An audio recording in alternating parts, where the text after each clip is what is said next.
What a pathetic performance मेरे दोस्तों। मतलब क्या ही किया है इंडिया ने, मेरे को तो समझ ही नहीं आया। लोग कह रहे हैं कि इंडिया की बैटिंग बहुत अच्छी है, बैटिंग डेप्थ है, सूर्य कुमार यादव, अभिषेक शर्मा, मतलब इतने धुरंधर बैट्समैन है हम लोग के पास कि हम लोग बैट्समैन के ही तरफ से जीत जाएंगे ये world cup, something like that. पर इस मैच में हम लोग की बॉलिंग फिर भी अच्छी थी, मतलब फ्रॉम द बुमराह, अर्शदीप सिंह, मतलब फास्ट बॉलिंग, और कुछ अच्छी नहीं थी। लास्ट में मेरे को लगा कि हार्दिक पांड्या भी अच्छी बॉलिंग कर रहा है, लेकिन लास्ट वाले ओवर में जो आके उसने गुड ओवर किया है, तो मतलब it's been really ridiculous for India. और ये इन्हीं सब चीजों को सोच के ना मेरे को एक कोट याद आ गया वरुण बफेट का, चलिए समझते हैं। It's only when the tide goes out you learn who has been swimming naked, मेरे दोस्तों। मतलब इतना ब्यूटीफुल कोट है वरुण बफेट का कि क्या ही कहा, क्या ही कहा जाए। ये डायरेक्ट कोरिलेट करता है इंडियन टीम से कि मतलब हमें तो लगता था कि बैटिंग बहुत अच्छी है, स्विमिंग बहुत अच्छी चल रही है मेरे दोस्तों, लेकिन जब टाइड्स गई ना, हमें पता चला हुआ हैज बीन नेकेड मेरे दोस्तों, मतलब समथिंग लाइक दैट। और चीजें डिफिकल्ट होती चली गई। शिवम दुबे, क्योंकि हमने जो टूर्नामेंट अभी तक जो खेला है ना, हम इंडिविजुअल ब्रिलियंस पे जीत रहे हैं match. Coming from first match में यूएसए के खिलाफ अगर हम बात करें, सूर्य कुमार यादव ने अच्छा परफॉर्म किया, बैटिंग के परस्पेक्टिव से बात कर रहे हैं। सेकंड मैच ईशान किशन ने परफॉर्म किया, थर्ड मैच शिवम दुबे ने परफॉर्म किया, और चौथा मैच जो कि हम हार गए जिसमें किसी ने भी इंडिविजुअल परफॉर्म नहीं किया, सबने गुड़ गोबर ही कर दिया। Coming from the Abhishek Sharma, Surya Kumar Yadav, और मतलब सबने किया, मैं नाम क्या ही लूं, सबने बस पैथेटिकली सबको छक्का ही मारना था। मतलब अगर हम सूर्य कुमार यादव को न छोड़ दें, क्योंकि सूर्य कुमार यादव ऐसा प्लेयर है नहीं, वो निकाल लेता मैचेस, क्योंकि दूसरी साइड से विकेट गिरते जा रहे थे तो उसको भी अपना, और रन भी 180 प्लस खा चुके थे, तो हमें उस हिसाब से परफॉर्म करना था। लेकिन चीजें बहुत ज्यादा डिफिकल्ट होती चली गई, क्योंकि एक एंड बचाने के चक्कर में रन ही नहीं पड़ रहा है ना मेरे दोस्तों, तो किसी को तो रन मारने पड़ेंगे। तो वेयर सब चीजें बदलती चली गई, विकेट गिरती चली गई, और इसी बैटिंग कोलैप्स की बात कर रहा था। आपने मेरी लास्ट वीडियो देखी होगी जिसमें मैं बता रहा था कि इंडिया के लिए डिफिकल्ट है वर्ल्ड चैंपियन बनना, डिफेंड करना इतना भी इजी नहीं होता है।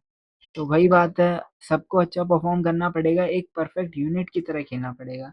हम इंडिविजुअल परफॉर्मेंस पे ना मैचेस एक जीत सकते हैं, दो जीत सकते हैं, तीन जीत सकते हैं, बट नॉट द टूर्नामेंट मेरे दोस्तों। हमें as a unit from the bowling perspective to the batting perspective, हर परस्पेक्टिव में अच्छा होना पड़ेगा। फील्डिंग में तो इंडिया अच्छी है ही, फील्डिंग में कुछ नहीं कहा जाता, लेकिन बैटिंग परस्पेक्टिव से थोड़ा और बेटर करा जा सकता है। क्योंकि स्टार्टिंग में अगर तुम पहली गेंद पे छक्का मारने की कोशिश करोगे ना, तो थिंग्स डिफिकल्ट होती हैं। अगर तुम्हें बॉलर्स को रिस्पेक्ट नहीं देना आता ना, तो वो तुम्हें रिस्पेक्ट नहीं करेगा, ही जस्ट मेक यू आउट ना। चीजें डिफिकल्ट होती हैं। और अगर हम हमारे शिवम दुबे की बात करें कि मतलब भाई उसको बॉलिंग करा रहे हैं ऐसे सिचुएशन में जहाँ पर दोनों बैट्समैन सेट हैं, ऑल दो उसने ही विकेट निकाला, उसने ही विकेट निकाला, पर बात वो नहीं है ना।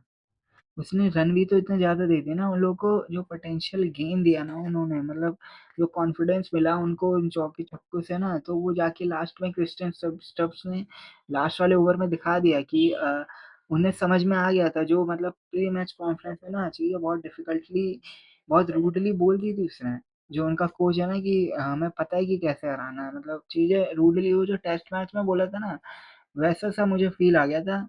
बट द थिंग इज, उसने बोला और उसने कर दिया ना, सिमिलर टाइप ऑफ थिंग हुई थी 19 नवंबर को भी। पैट कमिंस ने बोल दिया और उसने कर भी दिया। तो ऐसी चीजें नहीं होनी चाहिए ना। We are a great nation, we are great cricketing nation, हमें अच्छा परफॉर्म करना पड़ेगा, वो प्रेशर को इन्हेल एग्जिट मतलब अच्छे तरीके से एब्जॉर्ब करना पड़ेगा ना, वैसी चीजें हुई नहीं है। परफॉर्मेंस डिप कब आती है, जब मतलब प्रेशर मोमेंट होता है, और इसी प्रेशर मोमेंट में जो इंडिया वर्सेस पाकिस्तान के मैच में भी बहुत सारी मतलब इंडियन टीम ने बहुत बेकार किया था बैटिंग परस्पेक्टिव से, क्योंकि उन लोगों की बॉलिंग बहुत ज़्यादा अच्छी नहीं है।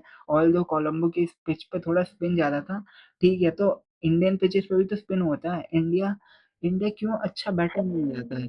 इंडिया बेटर है क्योंकि इंडिया के पास ना बॉलिंग यूनिट अच्छी है, बैटिंग यूनिट अच्छी, सब अच्छी है।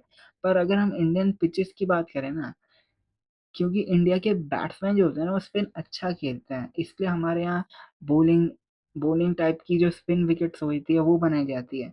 तो ऐसा ही होना चाहिए ना, नहीं हो रही ऐसी चीजें। पर क्या ही कहा जाए, डिफिकल्ट तो हैं चीजें, पर मुझे लगता है कि इंडिया को हर मैच को नॉकआउट की तरह ही लेना पड़ेगा, जो कि हो चुका है।